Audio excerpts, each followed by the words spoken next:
దాన్ని రాష్ట్ర వ్యాప్తంగా ఒక పెద్ద పండుగగా జరుపుకుంటూ ఈరోజు అధికారంలో ఉన్నప్పుడు కానీ అధికారంలో లేనప్పుడు కానీ తెలుగుదేశం పార్టీ అంటే ఇవాళ నిలబడి పనిచేస్తూ ఉన్నదంటే తెలుగుదేశం పార్టీ అంటే అది కార్యకర్తల పార్టీ అని చెప్పని ముందుకు తీసుకెళ్తూ నడుపుతున్నటువంటి మన ముఖ్యమంత్రి నారా చంద్రబాబు నాయుడు గారు, అన్నా నందమూరి తారక రామారావు గారు ఏ ఉద్దేశంతో అయితే 1982లో పసుపు అంటేనే ఒక శుభం కాబట్టి రెపరెపలాడుతున్నటువంటి ఆ శుభాన్ని జెండాను భుజం మీద వేసుకుని రాష్ట్ర వ్యాప్తంగా కూడా తిరిగి 9 నెలల కాలంలోనే ఒక ప్రాంతీయ పార్టీ అధికారంలోకి తీసుకొచ్చిన ఘనత ప్రపంచంలోనే అన్నా నందమూరి తారక రామారావు గారికి దక్కింది.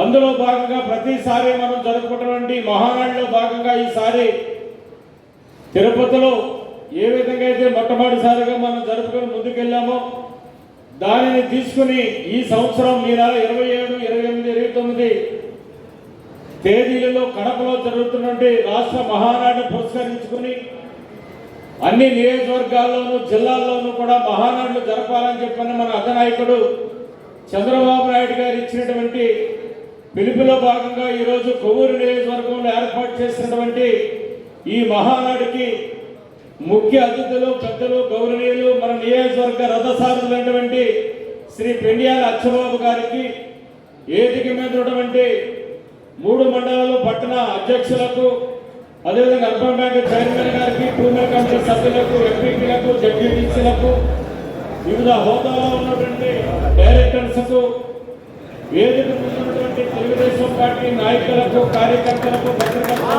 ప్రతి ఒక్కరికి కూడా పేరు పేరున నాయక నమస్కారం తెలియజేస్తూ సమాజమే దేవాలయం, ప్రజలే దేవుళ్ళు అనేటువంటి సిద్ధాంతాన్ని నమ్ముకుని తినడానికి తిండి, కట్టుకోవడానికి బట్ట, ఉండటానికి ఇల్లు అనేటువంటి దానితోటి ప్రతి పేదవాడికి కూడా కావాలని చెప్పని ఆలోచనతోటి ఈ రాష్ట్రాన్ని ముందుకు తీసుకెళ్ళాలని చెప్పిన ఆలోచనతో ఒక సినీ రంగంలోనే కాకుండా రాజకీయ రంగంలో కూడా ప్రవేశించి ఆంధ్ర రాష్ట్రంలో నుండి బడుగు బలైన వర్గాల నుండి ప్రజలందరికీ కూడా సేవ చేయాలని చెప్పని ఆలోచనతో తెలుగు వారి యొక్క ఆత్మగౌరవం కోసం స్థాపించేటువంటి పార్టీ తెలుగుదేశం పార్టీ. ఆనాడు కిలో 2 రూపాయల బియ్యం పథకం పట్టడం కానీ, మొట్టమొదటిసారిగా ఇవాళ చంద్రబాబు గారి నాయకత్వంలో ఇస్తున్నటువంటి 4,000 రూపాయల పెన్షన్ ని ఆనాడు నందమూరి తారక రామారావు గారు మొట్టమొదటిసారిగా 35 రూపాయలతోటే ప్రారంభించారన్న సంగతి కూడా ఈ సందర్భంగా మీకు తెలియజేస్తా ఉన్నా. ఇవాళ పేదవాడి ఇలా పట్టెడు అన్నం తింటూ, ఇవాళ రైతులు పంటలు పండించుకుంటూ, గ్రామీణ ప్రాంతాలు అభివృద్ధి చెందుతూ, ఇల్లు నిర్మాణం చేసుకుంటూ, బట్టలు కట్టుకుంటూ ఇవాళ రోడ్లు ఎక్కి పేద ప్రజలందరూ తెలుగు వాళ్ళంతా కూడా ఆత్మగౌరవంగా ఇవాళ రోడ్ల మీద నిలబెడతా ఉన్నారంటే అది అన్న నందమూరి తారక రామారావు గారి గొప్పదనం, ఈ రాష్ట్రానికి ఆయన చేసినటువంటి సేవలని చెప్పని కూడా ఈ సందర్భంగా మీ అందరికీ కూడా తెలియజేసుకుంటా ఉన్నా. కాబట్టి ఖచ్చితంగా ఆయన నాయకత్వంలో ఇవాళ చంద్రబాబు నాయుడు గారు తర్వాత మన లోకేష్ బాబు గారు కూడా ఆంధ్ర రాష్ట్రంలో బడుగు బలైన వర్గాల కోసం, రాష్ట్ర అభివృద్ధి కోసం, సంక్షేమం కోసం, నిరుద్యోగుల యువత కోసం, ఇవాళ తెలుగుదేశం పార్టీ నాయకుల కోసం, కార్యకర్తల కోసం నిరంతరం కూడా పనిచేస్తూ ఒక సైకో ముఖ్యమంత్రి చేసినటువంటి దుర్మార్గాల వల్ల ఈ రాష్ట్రం మరొక 15 సంవత్సరాలు వెనకబడిపోయిన పరిస్థితి మనందరం చూసాం.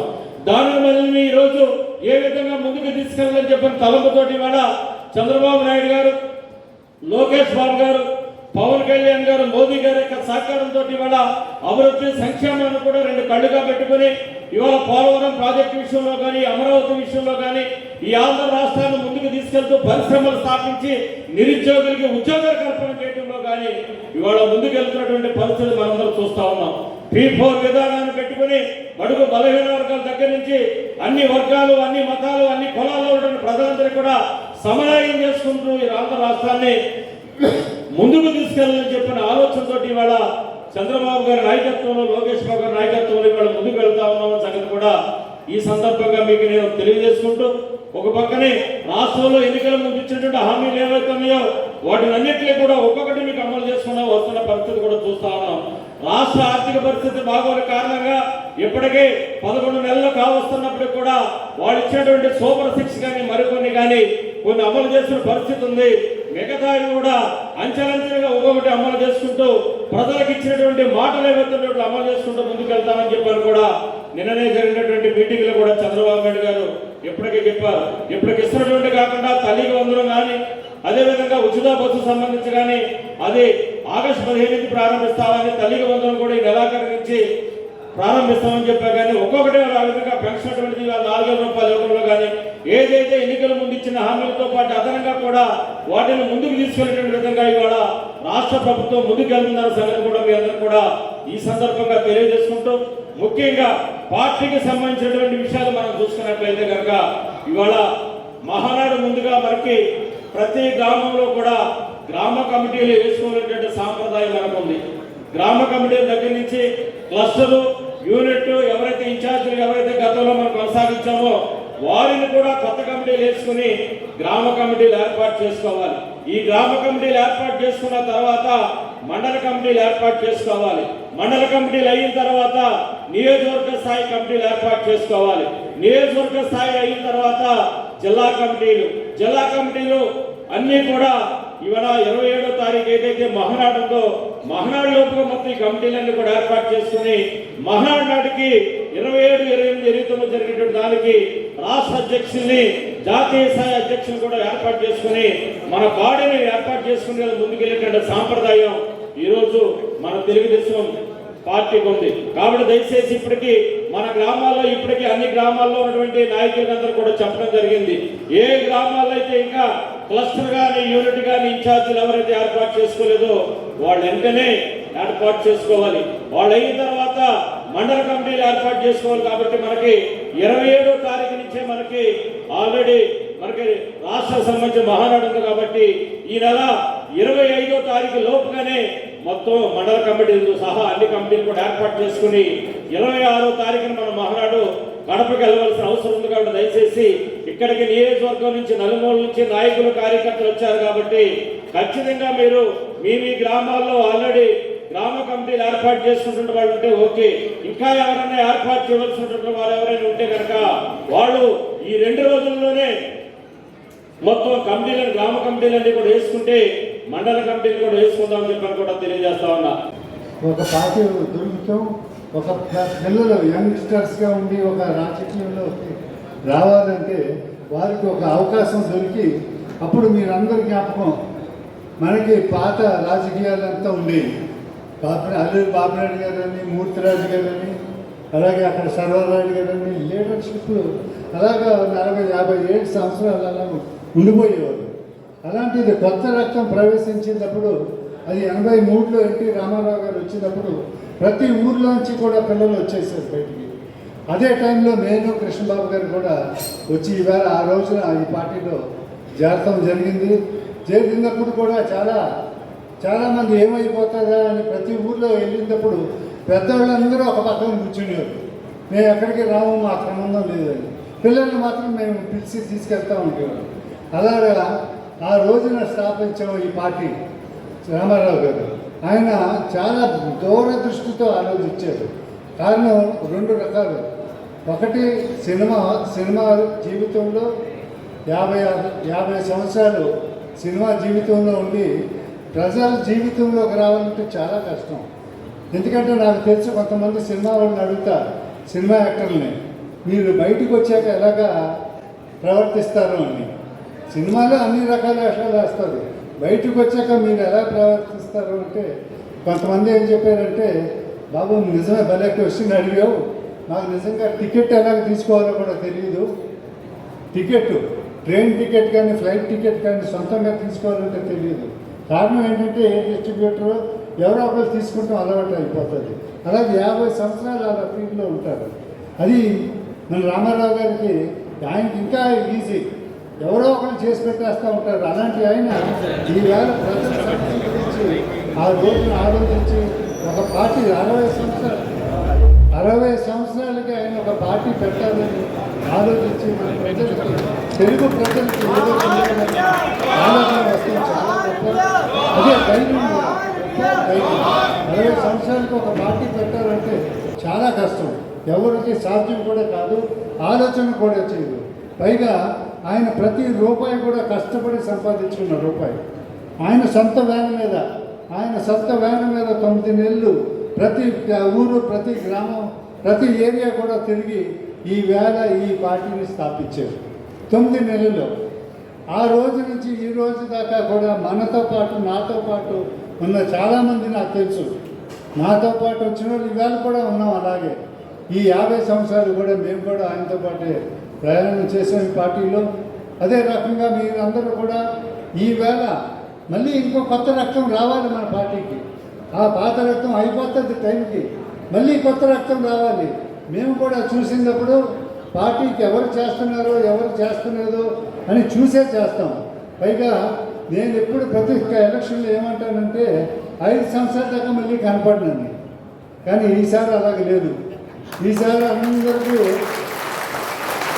మీ అందరికీ మాట ఇచ్చిన వలన అందరికీ యూట్యూబ్లోనూ వాట్సాప్లోనూ మెసేజ్లు వచ్చేస్తున్నాయి. మీ అందరికీ అందుబాటులోనే ఉంటున్నా. ఎవరో నాయకులు అక్కర్లేదు, డైరెక్ట్గా నా దగ్గరికి వస్తున్నారు. నా దగ్గరికి వచ్చి సమస్యలు చెప్పుకుంటున్నారు. వీలైనంత వరకు కూడా ఆ సమస్యలు అయ్యేటట్టే ప్రయత్నం చేస్తున్నారు ఎమ్మెల్యే గారు. అంచేత ప్రతిదీ కూడా ఎమ్మెల్యే గారి ద్వారానే చేయాలి. వీళ్ళు ఉన్నారు వాళ్ళు ఉన్నారని కాదు. ఇక్కడ మనకి ఏం చెప్పినా సరే అది ఎమ్మెల్యే గారి ద్వారా ఇక్కడ పనులు అయ్యేటట్టు. అలాగే రాష్ట్ర ప్రభుత్వం మీరు చూస్తున్నారు, చంద్రబాబు నాయుడు గారు చాలా ఎలక్షన్ ముందు ప్రతి దానికి కూడా ప్రోగ్రామ్స్ ఇచ్చుకుంటూ మేము ఇది చేస్తామని 6 సూపర్ 6 అని చెప్పారు. ఆ సూపర్ 6 చెప్పాక ఈవేళ మనం పేపర్లో చూస్తున్నాం. ఆపోజిషన్ నాయకులు ఏమని మాట్లాడుతున్నారంటే చంద్రబాబు నాయుడు గారు ఇచ్చిన సూపర్ 6 ఏమి రావటం లేదు, మాకు ఏమీ రావటం లేదని ప్రతి చోట్ల కూడా ఎక్కడికి వెళ్ళినా స్టేజ్లకి అయ్యే మాట్లాడుతున్నారు. ఈవేళ టీవీ ఆన్ చేస్తే అయ్యే వినపడుతున్నాయి. కానీ మీరందరూ జ్ఞాపకం ఉంచుకోండి, ప్రతి సంస్థల్లో కూడా ఏ సంస్థల్లో కూడా రూపాయి లేకుండా శుభ్రం చేస్తారు. శుభ్రం చేస్తమే కాదు, ఆ సంస్థలో ఇంకా అప్పులు కూడా పెట్టారు. కొన్ని కోట్ల అప్పులు. ఒక్కొక్క సంస్థ తీసుకుంటే 1000 కోట్లు 2-3 కోట్లు తీసుకెళ్ళిపోయారు. అవన్నీ ఎక్కడ దాసారో కూడా తెలియదు. అన్ని కోట్లు ప్రతి సంస్థ నుంచి వెళ్ళిపోయినాయి. ఈవేళ ఆయన ప్రతి సంస్థకు కూడా డబ్బులు తీసుకొచ్చి దాన్ని అభివృద్ధి చేసి మళ్ళీ తిరిగి ఆయన పెట్టినటువంటి సూపర్ 6కి ఒక్కొక్క దాన్ని క్లియర్ చేసుకుంటూ వస్తున్నారు. అంచేత అపోజిషన్కి మాత్రం మంచి తాడిచ్చాం, రోప్ ఇచ్చాము మాట్లాడటానికి. మీరు ఇంకా ఇవ్వలేదు, డిపాజిట్ వృద్ధాప్యం పెన్షన్ ఇవ్వలేదు, లేకపోతే పిల్లల చదువులకు ఇవ్వలేదు అని క్రిటిసిజం ఎక్కువైపోతుంది బయటకు వెళ్తుంటే. కానీ అది డెఫినెట్గా ఆయన మాట ఇచ్చినందుకు ఆ సంస్థలను అభివృద్ధి చేసుకుంటూ ఆ సంస్థల ద్వారానే ఈవేళ ఫండ్స్ తీసుకొచ్చి వారికి ఇష్టం జరుగుతుంది. అలాగే మీరు అందరూ చూస్తున్నాం, ఈవేళ రైతులు ఎంత సంతోషంగా ఉన్నారు. ఈవేళ బియ్యం బస్తా రైస్ మిల్లుకి వెళ్తే డబ్బులు సాయంత్రానికి పడిపోతున్నాయి, మన చేతికి వస్తున్నాయి. పూర్వం అయితే మనం ఎంఆర్ఓ ఆఫీస్కో ఆర్డీఆర్ ఆఫీస్కి వెళ్ళి చేతులు నడుపుకుంటా కూర్చోవాలి. వాళ్ళు వాటా వాళ్ళకి ఇస్తే కానీ మన వాటా రాదు. అలాంటి పరిస్థితి జరగకుండా ఈవేళ డైరెక్ట్గా మీ అకౌంట్కి వస్తుంది. అయితే ఇక్కడ కూడా ఒక సమస్య వచ్చింది, అది కూడా మన దాంట్లో పెట్టాలి. కారణం ఏంటంటే మనకి కొత్త విత్తనం వచ్చింది, మన రైస్. ఆ కొత్త విత్తనం ఈవేళ ప్రతి ఒక్కరికి కూడా 60 బస్తాలు పండేస్తున్నాయి. 60 బస్తాలు పండుతున్నప్పుడు మనం చేసింది వచ్చి 45. అలాంటి కొన్ని ఇబ్బందులు ప్రభుత్వానికి కూడా వచ్చింది. ఎందుకంటే ఆ ఫండ్స్ అన్నీ కూడా సెంట్రల్ గవర్నమెంట్ తీసుకురావాలి. ఆయన కూడా చాలా ప్రయత్నం చేసి అప్పుడప్పుడు కొంచెం సెంట్రల్ గవర్నమెంట్ నుంచి తీసుకొచ్చి రైతులకు ఇస్తున్నారు. ఇబ్బంది పడద్దు, లేట్ అయిందని అనుకోవద్దు. ఎందుకంటే మనం ఇచ్చిన జాబితే ముందు 45 బస్తాలు 50 బస్తాలు వస్తుంది, కానీ ఈవేళ ఈ 60 బస్తాలు వచ్చేస్తుంది. అంచేత దానికి కూడా మీరేం కంగారు పడద్దు రైతులు. అలాగే మీరు అందరూ కూడా ప్రతిదీ కూడా ఆయన పెట్టినటువంటి సూపర్ 6 డెఫినెట్గా మన ప్రజలకి అందుబాటుకు తీసుకొస్తారని మాకు గట్టి నమ్మకం ఉంది. అలాగే సమస్యలు ప్రతి గ్రామంలోనూ ఉంటాయి.